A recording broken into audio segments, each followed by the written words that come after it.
Ma'asyiral muslimin wal muslimat rahimakumullah. Wa bi sya'ni nuzulil ayati tsaniyati waradat riwayatun mukhtalifatun. Kemudian terkait dengan ayat yang kedua, sebab nuzul ayat yang kedua yaitu alladzina atainahumul kitaba yatlunahu haqqa tilawati dan seterusnya, itu terdapat berbagai macam riwayat yang berbeda-beda.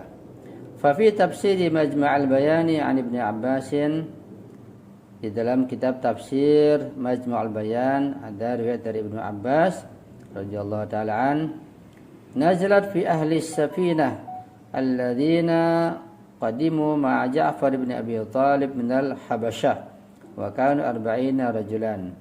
Ayat ini turun berkaitan dengan ahlu safinah, yaitu berapa orang, sekelompok orang atau serombongan orang yang menaiki perahu atau kapal, yang mereka datang bersama Ja'far bin Abi Thalib, ya, dari Habasyah. Mereka naik perahu dari Habasyah. Wa kanu 40 rajulan, mereka semua ada 40 orang laki-laki. Isnani wa salasuna min al-Habasyah, 82 orang itu dari orang Habasyah. Wa samaniyatun min ruhban Syam, 8 orang dari ruhban Syam, para pemuka agama Syria. Minhum Buhaira, di antara mereka ada Buhaira, dan juga tokoh agama yang lainnya lagi.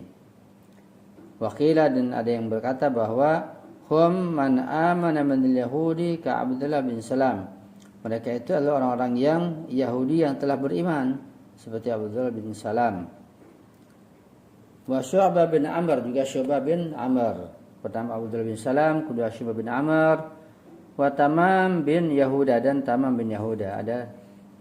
Wa Usaid ibnai Ka'ab wa ibnu Yamin, juga ada Asad dan Usaid, keduanya anak Ka'ab dan anak Yamin, ya. Ini beberapa orang yang datang dari dari Ethiopia bersama seluruhnya ada 40 orang, ya. Kemudian menjadi sebab turun ayat kedua tersebut, alladzina atainahumul kitaba yatlunahu dan seterusnya. Dan kita baca tafsirnya. Irada'u hadhil majmu'ati muhalun, kita tidak mungkin membuat mereka itu puas, dan ini sifatnya mustahil, tidak mungkin terjadi memuaskan orang lain. Al-ayatu sabiqatu rafa'at al-mas'uliyata 'anil nabi sallallahu alaihi wasallam iza ad-dhalin al-mu'anidin. Ayat yang telah lalu itu menjelaskan tentang bahwa Nabi terangkat mas'uliyahnya. Nabi tidak lagi bertanggung jawab, tidak akan dimintakan hisab dan beban terhadap orang-orang yang sesat dan orang yang selalu menentang. Ya.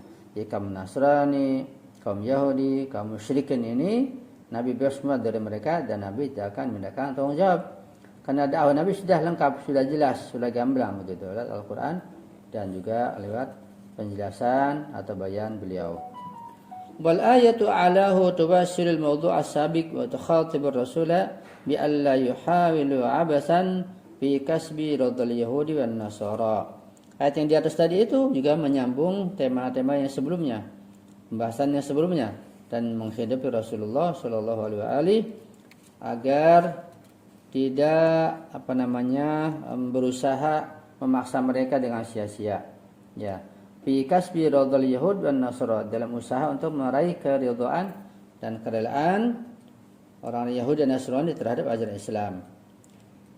Karena ayat mengungkapkan walan taradhu ankal yahud, bahwa mereka itu kaum Yahudi, wal nasara juga kaum Nasrani, lan taradha, tidak akan rela, tidak akan diam, senantiasa berusaha untuk menghancurkan Islam dan kaum muslimin, hatta tattabi'a millatahum, sampai kaum muslimin itu ikut dengan budaya dan agama mereka. Wajibuka an taqula lahum, kewajiban wahai Rasul, wahai muballigh, wahai penerus risalah adalah engkau mengatakan pada mereka, pada penentang itu, inna hudallahi huwal huda, sesungguhnya hudallah, petunjuk Allah itulah betul-betul petunjuk yang akurat, yaitu petunjuk atau hidayah yang sebenarnya, bukan petunjuk yang selainnya. Hudallahi wal huda al-ba'id anil khurafat wa anil afkar at-tafihah allati tafrujuha uqulul juhal. Hidayah dari Allah Subhanahu wa taala itu adalah hidayah yang jauh dari berbagai macam khurafat. Ya, hidayah yang murni, hidayah yang murni dari pikiran-pikiran yang palsu, yang sia-sia, yang main-main belaka, yang biasanya dikeluar dari orang-orang yang jahil, yang tidak terisikan ilmu pengetahuan akalnya. Summa taqul ayat, kemudian ayat berkata, wa ala in ittaba'ta awahum, jika engkau mengikuti petunjuk mereka, hawa nafsu mereka, wa adalladzi ja'aka minal ilm, setelah datang kepadamu pengetahuan, sudah datang pengetahuan, sudah tahu, ada kesadaran, malah mengikuti hawa nafsu mereka, malaka minallahi min wali wala nasir, maka engkau tidak memiliki pelindung ya selain Allah Subhanahu wa taala, juga tidak memiliki penolong. Artinya orang-orang yang menyimpang dari ajarannya benar dan mengikuti hawa nafsunya, maka mereka tidak akan mendapat bantuan dan pertolongan dari Allah Subhanahu wa taala. Ya.